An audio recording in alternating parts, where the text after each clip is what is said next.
between January and June of 2024. The central banks of the world bought 1,136 tons of gold. To put that in perspective, that's more gold than was purchased in any single year since 1950. More than during the Cold War, more than during the oil crisis, more than during the 2008 financial collapse. In just 6 months, they accumulated more than half a century of typical buying, and they did it quietly, methodically, with the kind of coordination that suggests they know something you don't. This isn't about inflation hedging. This isn't about portfolio diversification. When the people who print money start hoarding the one thing they can't print, when the guardians of fiat currency abandon faith in their own creation, you're watching the endgame play out in real time. The question isn't why they're buying gold. The question is, what do they know that makes paper money worthless in their eyes? And why are they moving now with such desperate urgency? The answer is hidden in plain sight, in the data they publish but hope you never analyze, in the patterns they create but pray you never connect, in the history they'd rather you forget because it reveals exactly what comes next. Gold is the truth serum of monetary policy. When central banks buy it, they're admitting something they'll never say publicly. They're confessing that the system is broken, that the currencies are doomed, that the great experiment in infinite money printing is reaching its inevitable conclusion, and that conclusion is closer than anyone admits. Let me show you something that should make your hands shake. In 1971, when Nixon severed the dollar's link to gold, central banks held roughly 36,000 tons of gold in their reserves over the next 50 years. 5 decades of so-called progress and innovation and financial engineering. They reduced those holdings, sold off the barbarous relic, embraced modern monetary theory, believed their own propaganda about fiat currency being superior to ancient metal. By 2000, global central bank gold reserves had fallen to around 29,000 tons. They'd dumped 7,000 tons, sold it to jewelers and investors and anyone who still believed in physical assets. The central bankers laughed. They'd evolved beyond gold. They had computers. They had derivatives. They had the ability to create money from nothing with a keystroke. Then something changed. Something fundamental. Something that revealed a crack in their confidence that has only widened with each passing year. In 2008, the world economy nearly ended. The banks that were too big to fail were failing. The derivatives that were supposed to spread risk were spreading contagion. The system that was supposed to be stable was collapsing in real time. And the central banks did the only thing they could do. They printed trillions upon trillions of new currency conjured from nothing to save institutions that deserve to die. And that's when they started buying gold again.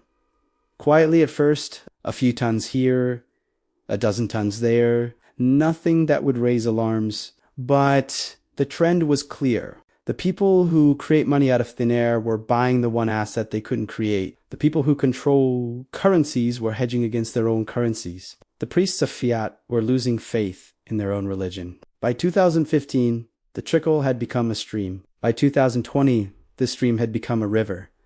And by 2024, it's a flood. A desperate, panicked, all-consuming flood that tells you everything about how close we are to the edge. China bought 225 tons in the first half of 2024 alone. Russia, despite sanctions, despite isolation, despite being cut off from Western financial systems, bought 160 tons. Poland bought 70 tons. India bought 55.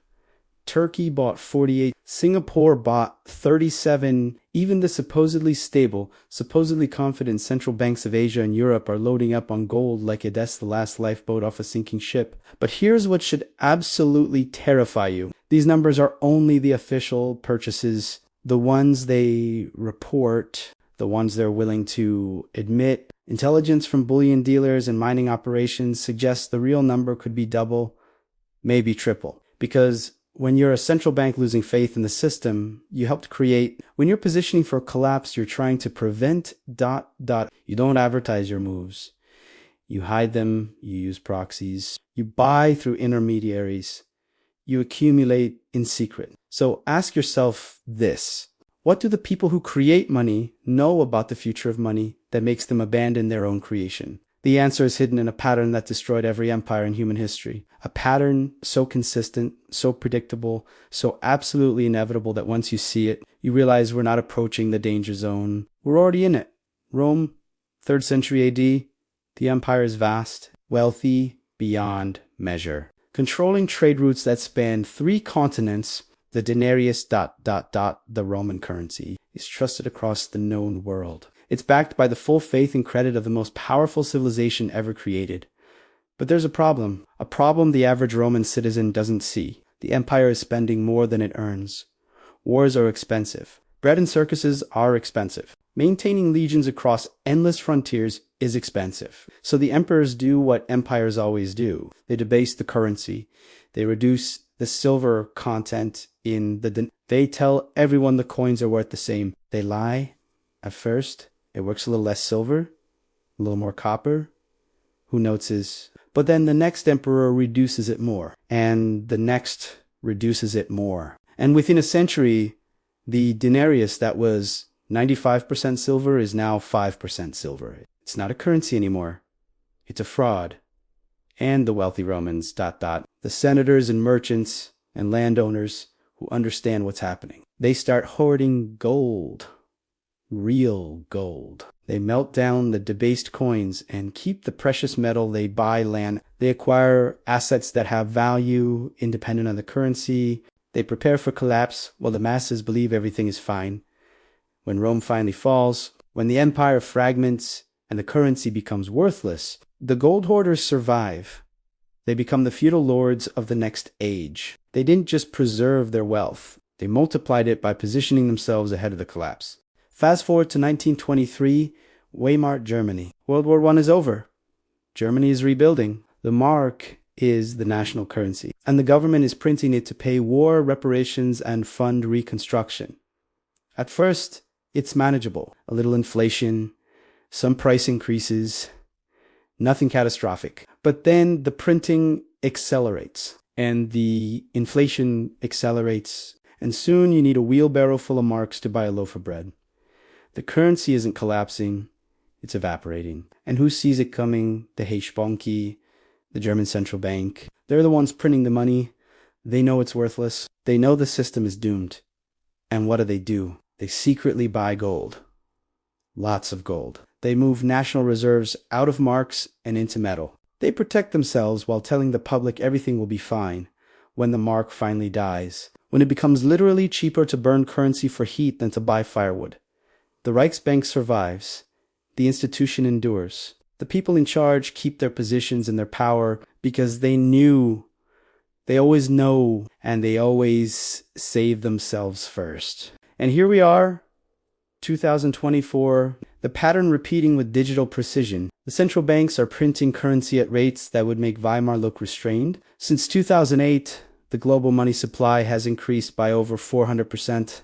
400% in 16 years. That's not monetary policy. That's desperation. And while they tell you inflation is transitory and the system is stable and everything is under control, they're buying gold, more gold than any generation has ever seen accumulated by official institutions. They're running the printing press with one hand and hoarding metal with the other. If you're feeling that sinking sensation in your chest, if you're starting to understand what this means, then you're ready for what comes next. Subscribe right now, because the pattern we're about to reveal will show you exactly how this ends. And let me show you the mechanism of collapse, the precise sequence of events that turns currency into confetti, because it's not random. It's not chaotic. It follows a script written by human psychology and mathematical certainty. Stage 1, loss of confidence. Start small. A few investors, a few institutions. They notice the money printing. They see the debt growing. They calculate the impossibility of repayment, and they start moving out of currency into real assets. Gold, land, commodities.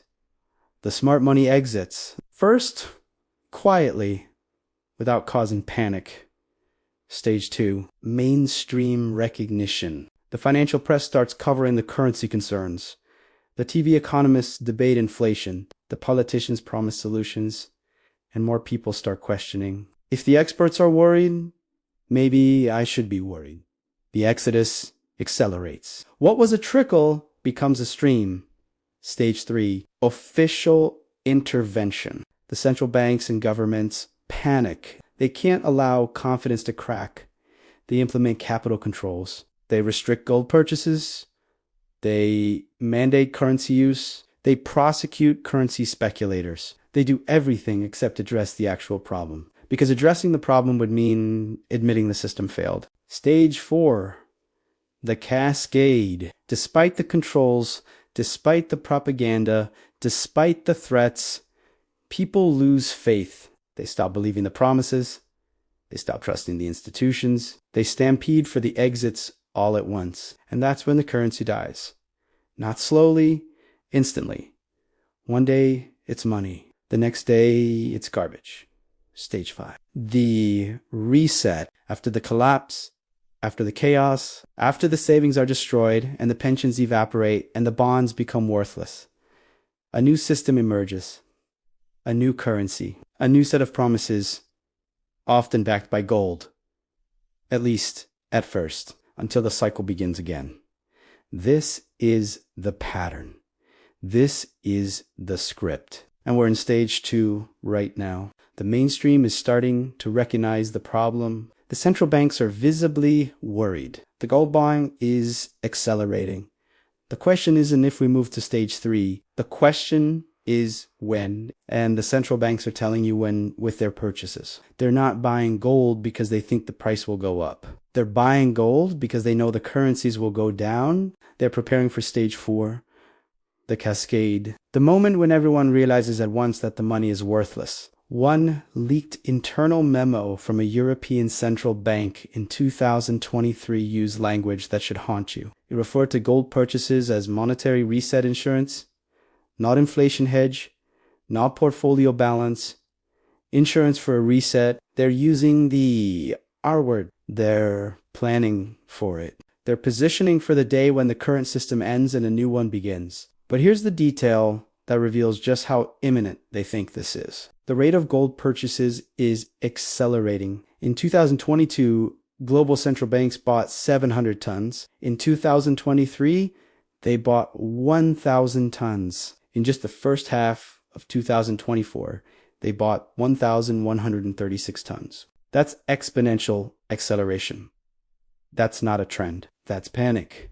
They're not buying for the next decade. They're buying for the next few years, maybe the next few months. They have intelligence about debt levels, about derivative exposure, about geopolitical tensions, about economic indicators that point to an imminent crisis. And they're acting on that intelligence with the kind of urgency that suggests time is running out. Let me show you the numbers they don't want you to focus on. The numbers that reveal why gold is suddenly the only currency they trust. Global debt is now over $300 trillion. 300 trillion. That's 3 times the entire world economy. The debt-to-GDP ratio globally is over 350%. For perspective, when Rome collapsed, it was around 200%. When Weimar collapsed, it was around 300%. We're past both historical collapse thresholds. The United States alone has 34 trillion in official debt. But the real number, including unfunded liabilities like Social Security and Medicare, is over 200 trillion. $200 trillion in promises that can never be kept, in obligations that can never be paid, in commitments that require either default or inflation so severe it amounts to the same thing. And how do you pay 200 trillion in debt? You print money, you debase the currency, you inflate away the obligations, you destroy the savings of everyone who trusted you. It's not a maybe, it's not a possibility. It's the only mathematical solution to an impossible equation. The central banks know this. They created this. And now they're buying gold because they know what comes next. They're the arsonists buying fire insurance on their own arson. China and Russia are leading the charge for a reason. They're not part of the Western financial system. They're trying to escape it. They're building an alternative, a BRICS currency potentially backed by gold, a new system to replace the dollar-dominated order. And they're accumulating gold because gold is the only currency that can't be sanctioned, can't be frozen, can't be controlled by the United States. When China reveals the true size of its gold reserves, when Russia unveils the stockpiles it's been hiding, when the BRICS nations announce a gold-backed alternative to the dollar, That's when stage 3 begins. That's when capital controls slam down. That's when the Western central banks implement the emergency measures they've already planned. That's when your freedom to protect yourself evaporates. And that revelation is coming, not in some distant future. Soon. Very soon. The pace of gold accumulation tells you the timeline. They're not buying for insurance 20 years from now. They're buying for insurance this decade, this presidency, this economic cycle. So what do? What can you possibly do when the institutions that create money are losing faith in money? You do what they're doing. You buy gold. Not for profit. Not for speculation. For insurance. For survival, because when the currency collapses, when the system resets, when the promises prove empty and the savings prove worthless, gold will still be gold. It will still have value. It will still be money when everything else is just paper. You build resilience. You reduce debt. You acquire skills and assets and relationships that matter when the system fails. You stop trusting institutions that the central banks themselves no longer trust, and you wake other people up. You share this information. You break the normalcy bias that keeps people calm while the ship sinks, because their entire system depends on you not knowing what they know, not seeing what they see, not preparing while they prepare. The central banks are buying gold because they know the currencies are dying. They're accumulating metal because they understand the paper is worthless. They're moving with urgency because they believe the collapse is imminent. Everything else is noise. Everything else is distraction. Everything else is propaganda designed to keep you calm while they position themselves to survive what's coming. But you don't have to be calm anymore. You don't have to trust anymore. You don't have to believe the lies anymore. Because now you know what they know. You see what they see. You understand what the gold purchases really mean. The vaults are filling. The currencies are dying. The reset is coming. The only question is whether you'll be holding gold when the music stops or holding paper promises that burn in your hands. History doesn't offer many lessons this clear, this unambiguous, this urgent when the people who create money start hoarding the money they can't create. When the guardians of fiat abandon faith in fiat, when the high priests of modern monetary theory revert to ancient monetary practice, you're not watching preparation. You're watching confession. They're confessing that the system failed, that the experiment ended, that the currencies are doomed. And they're doing it with their actions because they'd never dare do it with their words. The truth is, in the gold, 1,136 tons in 6 months, more than 50 years of typical accumulation. That's not a statistic. That's a scream. That's a warning siren. That's the sound of central banks abandoning ship while telling passengers to remain seated. And if you're still seated, if you're still trusting, if you're still believing that somehow the people who created this mess will solve this mess, then you read the passenger who goes down with the ship believing until the last moment that everything will be fine. But if you're standing now, if you're moving towards your own lifeboat, if you're preparing for the world that comes after this one, then you understand what the central banks understood years ago. The game is ending. The currency is dying. The gold is real. If this revelation has changed how you see money, how you see central banks, how you see the future itself, then you need to see what we're uncovering next. Because the gold accumulation is just the surface. Underneath lies a conspiracy so vast, so coordinated, so terrifyingly deliberate that it makes everything we've discussed seem like a footnote. Subscribe now. Share this with everyone who still trusts the system, and prepare yourself for the final revelation. Because in the next episode, we're going to show you the secret agreement between central banks, the document they never wanted public, the plan for the day the dollar dies and what rises from the ashes. Your wealth, your future, your family's security. It all depends on understanding what the gold purchases really mean. The central banks have made their choice. They've positioned themselves for collapse. They've confessed with their actions what they'd never admit with their words. Now the choice is yours. Paper or metal. Trust or preparation. Ignorance or truth, choose wisely. The vaults are filling and time is running out.